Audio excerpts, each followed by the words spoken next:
Hello and welcome to video number 3, and we're going to talk about the 5 important factors.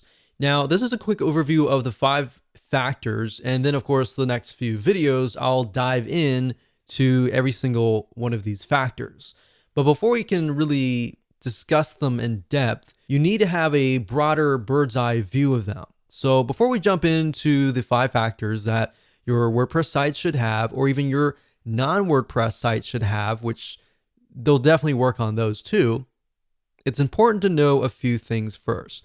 So you're going to need to have a general idea of, number 1, the general keyword that you're going to want to rank on, and number 2, a list of specific keywords that branch off of that main keyword.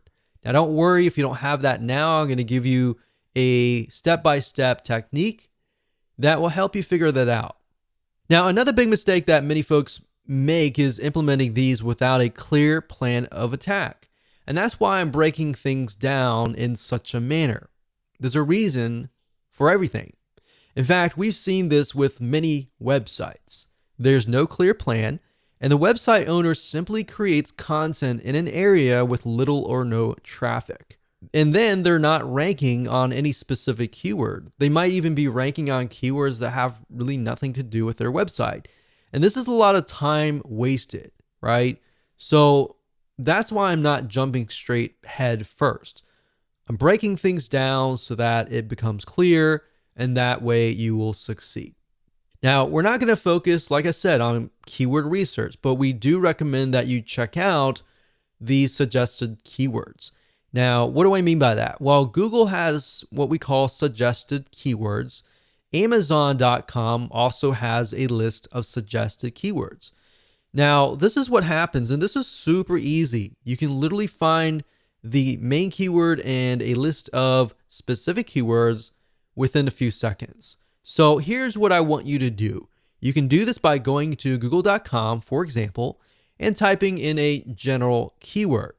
So you'll notice that when you do, Google will suggest keywords. Now, in order for the keywords to appear in the suggested box, that means that there's a ton of people that are searching for those keywords. So in other words, there's a high volume of people searching. So when I typed in the keyword survival kit, out dropped a drop down saying, well, these are other Google suggested keywords like survival kit list, ideas, Amazon, food, and backpack. Now, there's another way of doing this. If you type in the keyword and you press enter, then what's going to happen, and you scroll all the way down to the very bottom, you're going to see a list of words. So if you scroll all the way down the bottom after you made that search, you're going to find additional keywords right here where I've put a red box here. So we can see additional keywords are things like military survival kits, survival kit list, best survival kit food, items, wilderness survival kit. So we can see not only are there different keywords, but there are also different types of survival kits for different scenarios and different settings. So that gives us an idea of, okay, we can write an article on survival, military survival kits, or wilderness survival kits. So these could be totally different articles. So now that you have a basic understanding of basic keyword research, let's move on to the 5 important factors. And they are, number 1, the URL structure, or the domain name and the category name, the file name, even the page name is important.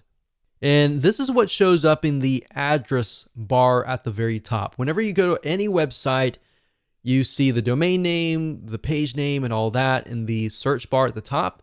That is the URL structure.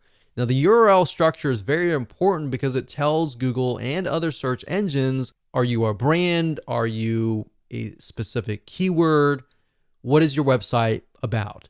Now, that's just one element. There's a lot of other elements as well. Number 2, we have the body text structure, which contains basically everything on your post or your page in terms of content. So this contains both written text that you use in your posts and pages, And there's more than just slapping a bunch of content for everyone to see.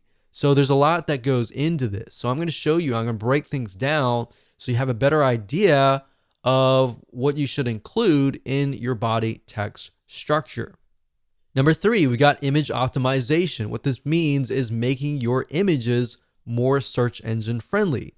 So just like body text, when it comes to images, Google and other search engines are not going to know right off the bat what they are. So you need to do your best to help them figure out what the images are all about. Now, there are ways that Google will figure out eventually what your images are all about. So don't try to game the system. For example, if you name an image, let's say a wilderness survival kit, the way they figure out if that image is legit or not is oftentimes they'll rank you in the Google image search engine. If somebody types in, let's say, wilderness survival kit, and they see your image and they click that, they have a better idea that, okay, this is definitely an image of the wilderness survival kit. And that will actually help you in the long run. So don't try to game the system and name an image something that it's not. Name it what it is so that it's an attracting image. And when somebody's looking for that image, they're going to find it, they're going to click it, and that's going to help you in the long run. In fact, beyond that, there's a few more steps you'll need to take. And plus, in addition to that, with the image search engine that I talked about just now, you can actually get a lot of traffic from that search engine. And of course, we got factor number 4, which is title optimization, basically how to make your titles search engine friendly, because the reality and the truth of the matter is that your titles do show up in the search engine, so you definitely need to do this right. Otherwise, you're going to attract the wrong person. Meta optimization is the same thing. You've got the description and other metadata that will show up underneath the title in the search engines. So you want to make sure that you attract the right person. Now that we've talked about the 5 important factors, let's dive into every single one of these 5.